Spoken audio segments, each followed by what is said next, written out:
on les retrouve dans les rivières de la forêt tropicale amazonienne.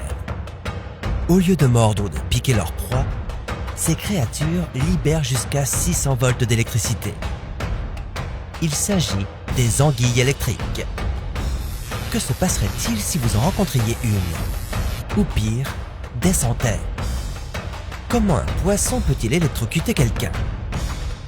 Quelles sont les conséquences d'une décharge sur votre corps?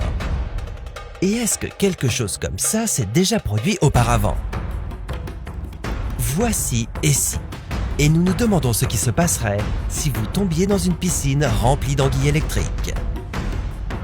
Si vous espériez sauter dans une piscine remplie d'anguilles électriques, vous n'auriez peut-être même pas la chance de pénétrer dans l'eau. En effet, si les anguilles vous aperçoivent debout à l'extérieur de la piscine, elles pourraient sauter et vous électrocuter. Et oui, quand les anguilles électriques aperçoivent une menace, elles sont capables de sauter pour vous atteindre. Leurs décharges sont alors encore plus violentes que dans l'eau. Donc, vous devrez être prudent avant de sauter dans cette piscine. Mais imaginons que vous y parveniez. Que se passerait-il une fois dans l'eau? Sans aucun doute, cela serait incroyablement dangereux.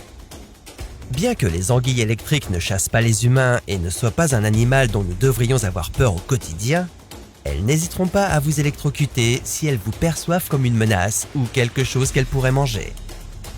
Pour l'instant, allons-y en douceur, et disons que vous vous retrouvez nez à nez avec une seule anguille électrique dans une piscine de taille moyenne. À peine entrée dans l'eau, celle-ci libérera une décharge électrique. Pour ce faire, elle utilise les 3 organes électriques de son corps.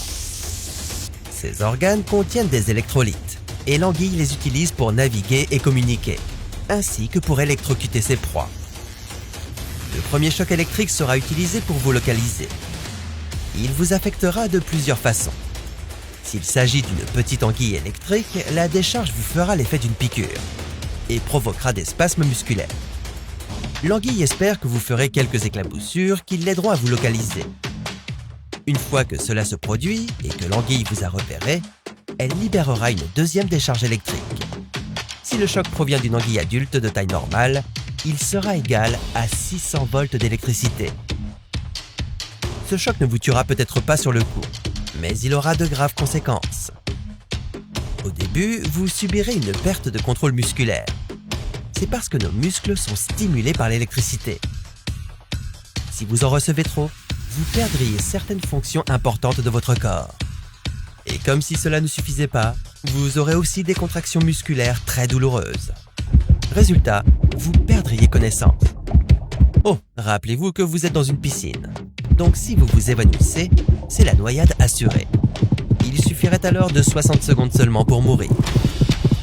Mais si vous parveniez à vous en sortir avant, vous pourriez peut-être survivre. Bien qu'avec des chocs aussi puissants, les effets secondaires se feront ressentir plusieurs mois, voire plusieurs années.